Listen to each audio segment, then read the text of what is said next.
오늘도 하나님의 은혜와 평강이 함께 하시기를 주님의 이름으로 축복합니다. 계속해서 수요 기도의 시간 느헤미야서 말씀을 나누고 있습니다. 오늘 세 번째 시간입니다. 첫 번째 시간에는 느헤미야가 조국 예루살렘이 그 성벽이 다 무너지고 또 성문이 불탔다는 이야기를 듣고 울면서 금식하며 기도하기를 시작했던 그런 내용들을 첫 시간에 함께 보았고요. 또 지난 시간에는 이제 그 느헤미야의 눈물의 금식 기도가 응답이 돼서 이제 왕의 마음을 하나님께서 만져주셔서 아닥사스다 왕의 허락을 받고 느헤미야가 아주 치밀하게 잘 준비해서 이제 예루살렘으로 오는 그런 과정의 말씀들을 이제 지난 시간에 함께 나눴고요. 오늘은 세 번째 시간 예루살렘에 와서 느헤미야가 예루살렘에 와서 성벽을 재건하기에 앞서서 먼저 성벽을 시찰하고 그리고 이스라엘 백성들에게 성벽 재건을 독려하고 있는 그런 내용들을 오늘 말씀을 통해서 함께 살펴보게 됩니다. 먼저 오늘 본문 11절 말씀 이렇게 시작하고 있는 것을 보게 되죠. 내가 예루살렘에 이르러 머문 지 사흘 만에 라고 이렇게 오늘 11절 말씀에서 시작이 됩니다. 11절 말씀에 보면 느헤미야가 예루살렘에 온 지 3일 되었다라는 그 날짜를 분명하게 이야기하고 있습니다. 아마도 그 의미를 우리에게 전달하기 위해서 며칠 되었다라고 하는 것을 전해주고 있는 거예요. 수산성에서부터 그러니까 느헤미야가 있었던 수산성에서부터 예루살렘까지 거리를 보통 한 1400에서 1500km 정도 이렇게 된다고 학자들이 이야기를 합니다. 그러면 지금처럼 무슨 차가 있었던 것도 아니고 교통수단이 좋지 않았기 때문에 보통 그 정도 거리는 3달에서 4달 정도 걸려야 올 수 있는 그런 먼 거리였다고 하죠. 먼 거리를 온 겁니다. 먼 거리를 와서 느헤미야가 지금 3일째 되는 밤에 성벽을 시찰하기 위해서 움직이는 그런 모습을 11절에서 소개하고 있어요. 미국을 다녀와도요, 한 달 정도 있다가 다녀오면 보통 시차 적응하려면 한 3, 4일 정도 걸리고요. 좀 완전히 좀 이렇게 괜찮아진다 그러면 한 일주일 정도 걸려야 그래야 좀 이제 정상적인 생활이 가능할 수 있을 거예요. 근데 느헤미야는 지금 3달 혹은 4달 정도에 걸려서 먼 거리를 온 거예요. 그러니까 얼마나 힘들고 피곤하겠어요. 그런데 그렇게 온 지 3일 만에 성벽 시찰을 하고 있는 그런 느헤미야의 모습을 기록해주고 있다고 하는 거죠. 그냥 뭐 한 3일을 그냥 쉬었을까요? 그렇지도 않았을 것 같아요. 왜냐하면 이 유다의 총독으로 왔기 때문에 최고 지도자로 왔기 때문에 뭐 여기저기서 누가 찾아와서 인사도 했을 거고요. 또 식사의 모임도 가졌을 거예요. 기본적으로 아무리 안 가져도 기본적으로 가져야 되는 그런 시간들을 가졌다 그러면 사실 뭐 3일도 제대로 쉬지 못하고 그리고 그 밤에 느헤미야가 성벽을 시찰하고 있는 그런 모습을 보여준다고 하는 거죠. 느헤미야가 유다의 총독으로 왔기 때문에 최고의 지도자예요. 그러니까 누가 뭐 빨리 가서 시찰하십시오, 빨리 성벽을 돌아보십시오 이렇게 이야기할 사람이 없어요. 본인이 스스로 결정하고 본인이 판단해서 움직이는 거죠. 아마 피곤하면 하루 좀 더 쉴 수도 있고요. 이틀 더 쉴 수도 있고 좀 며칠 더 쉬고 몸이 회복되어진 다음에 시찰할 수도 있었을 거예요. 그런데 오늘 느헤미야가 3일 만에 움직였다라고 하는 날짜를 굳이 성경에서 기록해 주고 있는 이유는 지금 느헤미야의 마음이 하루라도 더 쉴 수 있는 마음이 아니었던 거예요. 왜 수산성에서 느헤미야가 예루살렘까지 왔냐면 무너진 예루살렘 성벽을 건축하기 위해서 온 거예요. 느헤미야 마음속에는 그 열정이 있었던 거죠. 자기가 와야만 했던 그 이유, 그것을 이루기 위해서, 그걸 우리는 흔히 사명이라고 이야기하잖아요. 성벽을 재건하는 사명을 감당하기 위해서 느헤미야가 왔기 때문에 하루라도 더 쉴 수가 없었던 거예요. 하루라도 더 마음 편하게 시간을 보낼 수 없었던 거죠. 그래서 시간을 아껴서 이 사명을 빨리 감당해야 되겠다고 하는 그런 열정이 느헤미야의 마음속에 있었기 때문에 그 먼 길을 와서도 3일 만에 그 밤에 성벽 시찰을 하고 있는 느헤미야의 모습을 오늘 말씀 가운데서 보게 돼요. 사명이 있는 사람은 시간을 허비하지 않잖아요. 뭔가 자기가 해야 될 일이 있는 사람은요, 그 시간을 아끼잖아요. 왜냐하면 그 시간이 제한되어 있는 것을 알기 때문이에요. 얼마 안 되면 이 시간이 다 지나간다는 것을 알고 있기 때문에 한시라도 그 사명을 감당하기 위해서 그 시간을 허비하지 않는 그 느헤미야의 지도력을 오늘 말씀을 통해서 우리가 보게 된다는 거죠.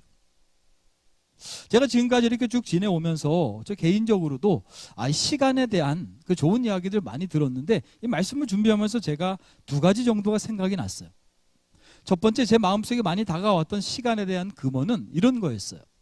오늘이라고 하는 시간, 우리가 살아가는 이 오늘이라고 하는 시간은 어제 죽어갔던 사람이, 어제 죽은 사람이 그렇게 더 간절히 더 살기를 바랬던 시간이 우리가 살아가는 오늘이다라는 그런 글이었어요. 그래서 제 마음속에 많이 도전이 됐어요. 한번 입장을 바꿔놓고 생각해 보세요. 내가 내일을 살 수 없다, 오늘 죽어야 된다고 생각이 되면 그 시간이 얼마나 소중하겠어요. 그 1분 1초가 얼마나 아깝겠어요. 어제 죽어간 사람이 그렇게 살기를 바랬던, 그렇게 조금 더 살기를 바랬던 시간을 오늘 우리가 살아가고 있다는 거죠. 그만큼 시간이 소중하다고 하는 것을 우리에게 전해주는 이야기예요. 또 한 가지 제 마음속에 있었던 시간에 대한 금어는 한 가지 더 있었어요. 시간은 흘러가는 것이 아니라 살아가는 것이다 라는 그런 글이었어요. 흘러가는 것과 살아가는 것에 차이가 있는 것 같아요. 흘러가는 것은요, 그냥 시간을 허비하는 거예요. 내가 왜 사는지, 내가 무엇을 위해 사는지 모르고요, 그저 시간이 흘러가는 대로 흘러보내는 거예요. 그런데 시간을 살아간다라고 하는 말은 자신의 삶의 분명한 목적을 인식하고, 하나님이 오늘도 왜 나에게 생명을 주셨고, 하나님이 오늘도 왜 나에게 오늘이라는 시간을 주셨는지 자신의 그 사명에 대해서 분명히 인식하고 그것을 이루기 위해서 열심히 살아가면 그 시간은 흘러보내는 시간이 아니라 살아가는 시간이다 라는 것을 이 이야기를 통해서 다시 한번 돌아보게 됐습니다.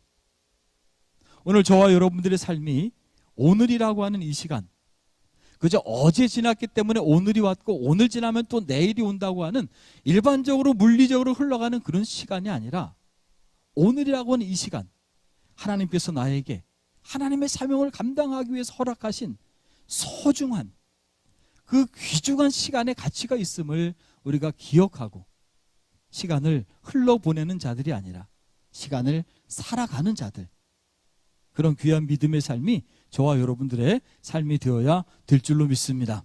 여전히 12절 말씀입니다. 우리 같이 한번 좀 다시 읽어볼까요? 12절 시작.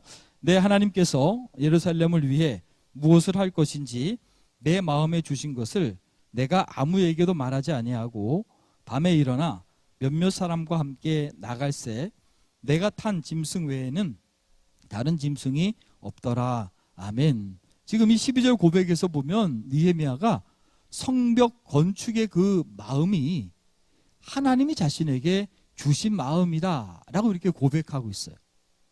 자기 안에서 나온 마음이 아니라는 거예요.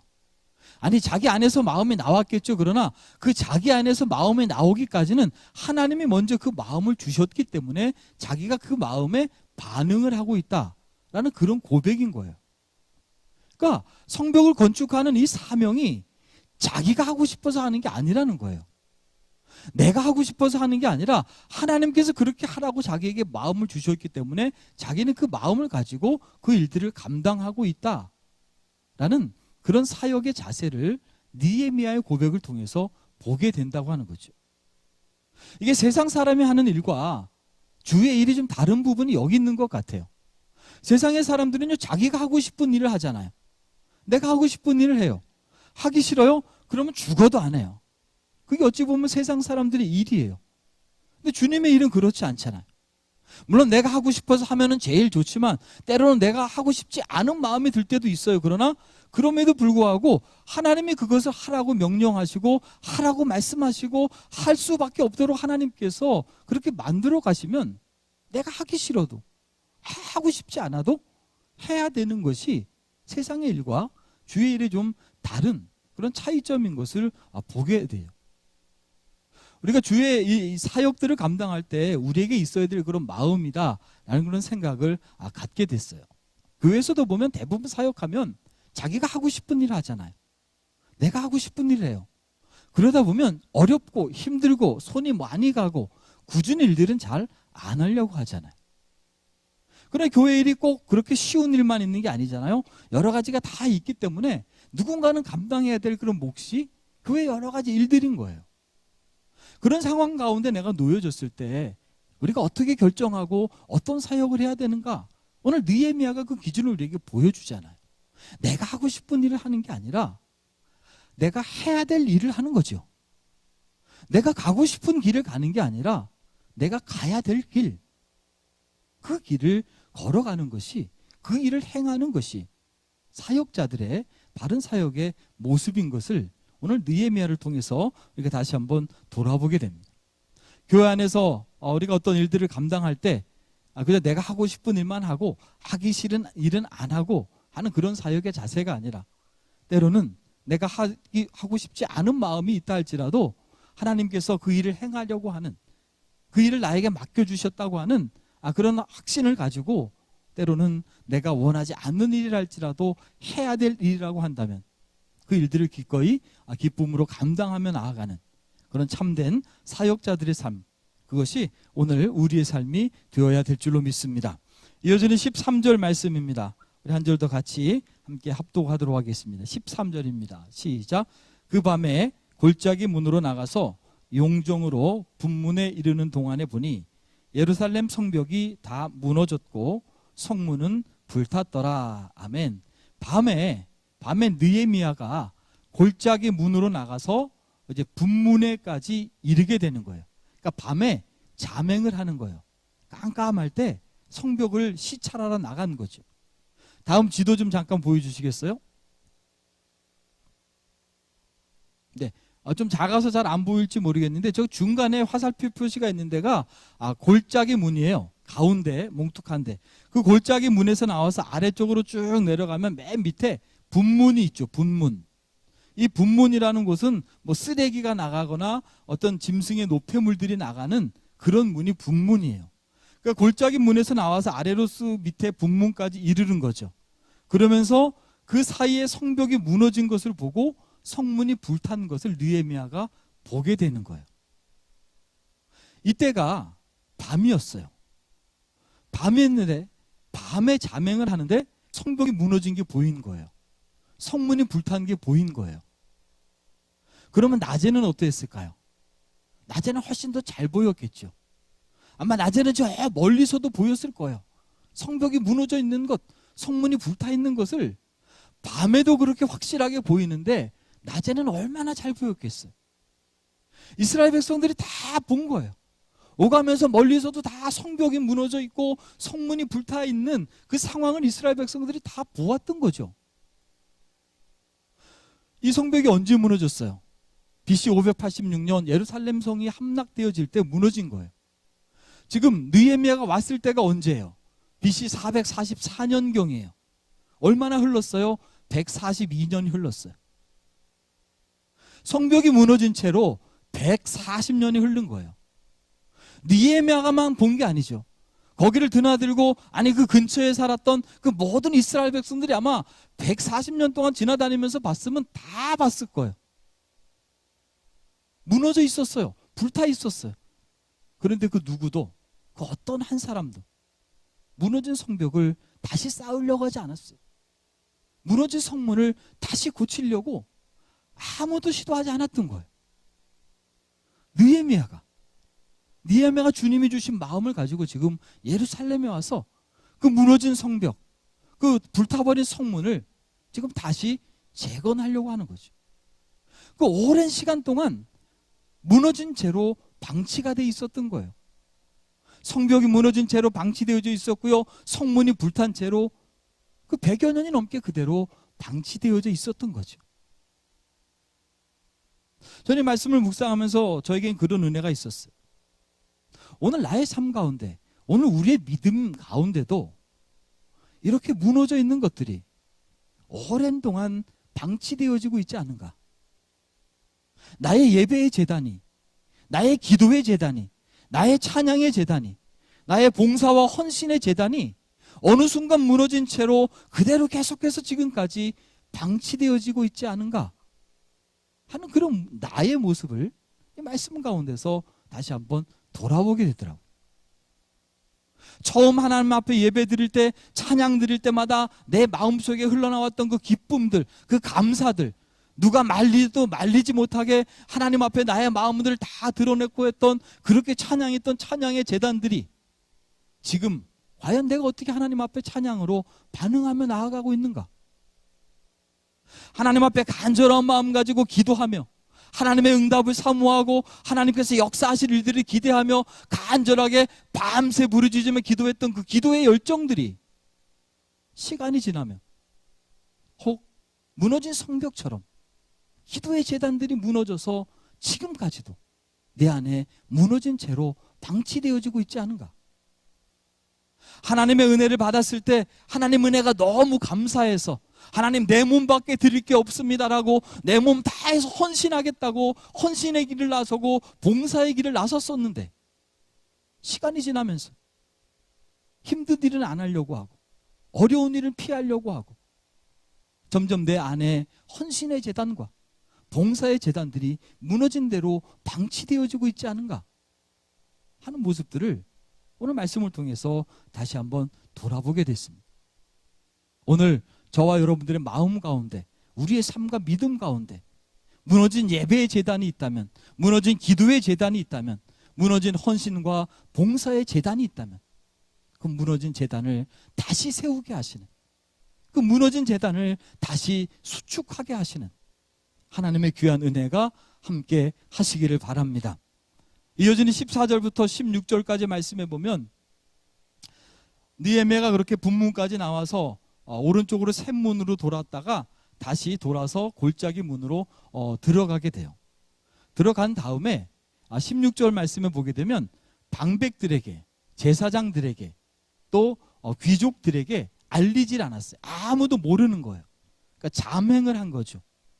그렇게 잠행을 하면서 성벽을 시찰했다라고 이렇게 기록하는 거예요. 알려지게 되면 또 많은 방해꾼들이 나타나잖아요.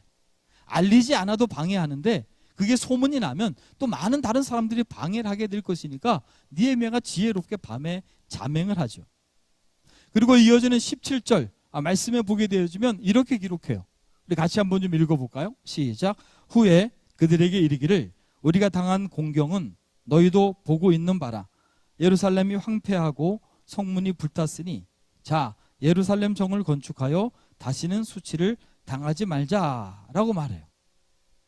예루살렘 성을 건축해서 다시는 수치를 당하지 말자라고 느헤미야가 지금 성전 건축을 독려하고 있는 거예요. 우리가 한 번쯤 들어봤을 거예요. 고대 그 민족 가운데서는요, 그 민족의 신, 그들이 섬기는 신이 곧 그들의 모습이었어요. 그러니까 전쟁에 나가서 우리가 지잖아요. 그러면 우리가 진 게 아니라 우리가 섬기는 신이 진 것처럼 그렇게 느껴지는 사회였어요. 이스라엘 백성들이 수치를 당한다는 거는요, 이스라엘 백성들만의 수치가 아닌 거죠. 하나님의 이름이, 야훼 하나님의 이름이, 그 하나님의 이름이 수치를 당하고 있었던 거예요. 느헤미야가 그 마음이 너무 아팠던 거예요. 다시는 수치를 당하지 말자, 빨리 일어나서 성을 건축하자 라고 이스라엘 백성들을 그렇게 성벽 재건으로 독려하고 있는 그런 모습을 17절에서 보게 돼요. 그리고 이어지는 18절 말씀에 보면 그들에게 또 그런 이야기를 하죠. 또 그들에게 하나님의 선한 손이 나를 도우신 일과 왕이 내게 이른 말씀을 전하였더니 그들의 말이 일어나 건축하자 하고 모두 힘을 내어 이 선한 일을 하려 하매라고 기록해요. 일어나서 다시는 수치를 당하지 말자라고 그렇게 백성들을 독려하고 느헤미야가 간증을 하는 거예요. 하나님의 선하신 손이 지금 여기까지 나를 도왔다라는 간증을 하는 거죠. 우리가 지난 시간에 살펴보았지만 이미 수산성에 있을 때 아닥사스 왕의 마음을 하나님께서 움직여서 느헤미야를 유다의 총독으로 보냈던 역사가 하나님의 선한 손의 도우심이었던 거예요. 느헤미야가 잘했기 때문이 아니에요. 왕의 마음이 스스로 허락했던 것이 아니라 그 안에는 하나님의 선한 손이 도우셨기 때문에 성벽을 재건할 수 있는 그런 기틀을 하나님의 손으로 만들어 주셨던 거죠. 그 하나님의 선한 손이 지금 여기까지 도왔으니까 앞으로 성벽 건축의 모든 과정에도 이 하나님의 능력과 권능의 손이 함께 할 것이다. 그러니 일어나서 빨리 우리 성벽을 건축하자라고 그렇게 독려하니까 이스라엘 백성들도 반응하잖아. 일어나 우리가 성벽을 건축하자라는 그런 열의를 가지고 막 성벽 건축에 그 열정을 보이게 되는 거예요. 바로 그때 어떤 일이 일어납니까? 그 말씀이 19절 말씀인 거예요. 19절 말씀에 보게 되면 산발락과 도비아와 게셈이 이렇게 열심히 성벽을 건축하려고 막 일어나고 있는 이스라엘 백성들의 마음에 찬물을 끼얹잖아요.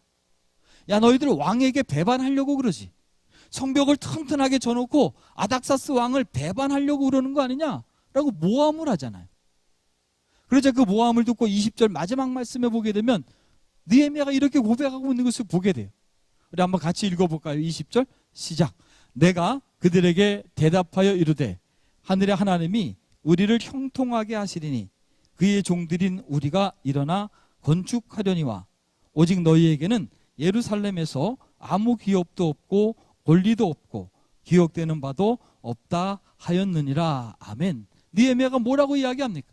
하늘의 하나님이 우리를 형통하게 하실 것이다 라는 고백을 해요. 이 성벽 건축에 마음을 주신 분도 하나님이시고 일을 시작하게 하실 분도 하나님이시고 결국 그 일을 마무리 지을 분도 하나님이시기 때문에 하나님이 형통하게 하실 것이다. 너희들이 아무리 방해해도 너희들이 아무리 길을 가로막고 걸림돌이 되어도 하나님의 선하신 손의 능력이 우리와 함께해서 결국 성벽 건축의 모든 과정들을 하나님께서 형통하게 하실 것이다 라고 선포하면서 성벽 재건의 역사들을 느헤미야가 감당해 나가게 되잖아요. 그래서 결국은 52일 만에 성벽 재건의 역사를 시작한 지 52일 만에 모든 이스라엘 백성들, 모든 직업들, 모든 사람들이 다 협력해서 52일 만에 성벽 재건의 역사를 완수하는 그런 일들을 하나님께서 느헤미야를 통해서 이루어 가셨던 그런 모습들을 우리가 보게 됩니다.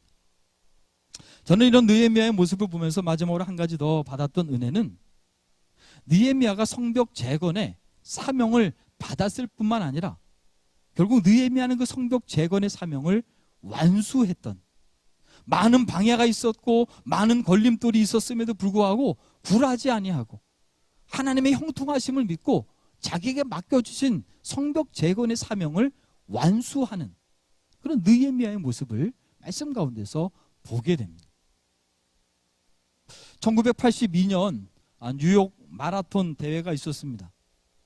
일반인도 참여해서 같이 마라톤을 할 수 있는 그런 대회였다고 합니다.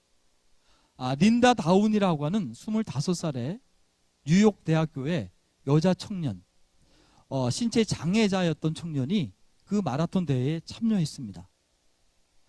자기 혼자 스스로 뛸 수 없기 때문에 양쪽 어깨에 클러치, 그러니까 목발 같은 보조 기구를 가지고 마라톤 대회에 참여했어요. 오전 10시에 마라톤이 시작이 되었답니다. 그러니까 마라톤이 제가 오기 전에 찾아보니까 제일 빠른 기록이 2시간 1분 39초라 그러네요. 그러니까 2시간 정도 되면 2시간 조금 넘으면 이제 빠른 사람들이 들어오고요. 뭐 웬만한 선수들은 뭐 2시간 20분 30분 3시간 안에는 다 들어올 거고요. 그 다음에 일반인들은 뭐 이제 4시간도 걸리기도 할 거고 5시간도 걸릴 거고 6시간도 걸릴 거고 아니 또 뛰다가 포기하는 사람도 많을 거고 그래서 방송국에서 보통 한 4-5시간 정도 방송을 한대요. 그래서 10시에 시작했으니까 뭐 4-5시간 정도 되면 3시, 4시 이쯤에서 이제 방송국들이 다 철수를 했대요. 근데 그날 저녁 8시가 됐답니다. 근데 CBS로 그 제보 전화가 한 통 왔대요. 지금 밤 8시인데 허드슨 강변에서 마라톤을 하고 있는 한 여자 청년, 지체 장애아가 지금 마라톤을 하고 있습니다. 이런 거는 좀 촬영해야 되지 않습니까? 라고 제보 전화가 왔대요. 그래서 CBS 방송국에서 바로 나가서 그 장면을 촬영을 하는 거예요. 10시부터 뛰었으니까 8시가 됐으니까 한 10시간 정도 뛰었잖아요. 10시간 정도 된 거예요. 그러니까 부랴부랴 CBS 방송국에 나가서 남은 결승점에 들어오기까지의 모든 과정들을 촬영을 했대요. 그 린다 다운이 11시간 57초 만에 결승점에 도착을 했대요. 그래서 결승점에 도착한 다음에 CBS 방송국 기자가 인터뷰를 했답니다. 당신은 도대체 왜 그렇게 힘든 일을, 누구도 하지 않으려고 하는 왜 그렇게 힘든 일을 하냐고 그렇게 린다 다운에게 물었대요. 그래서 린다 다운이 그렇게 대답했다고 합니다.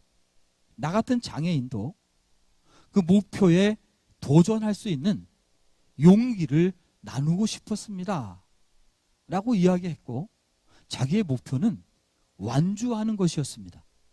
나는 지금 11시간 57초 만에 이 목표를 이루었습니다.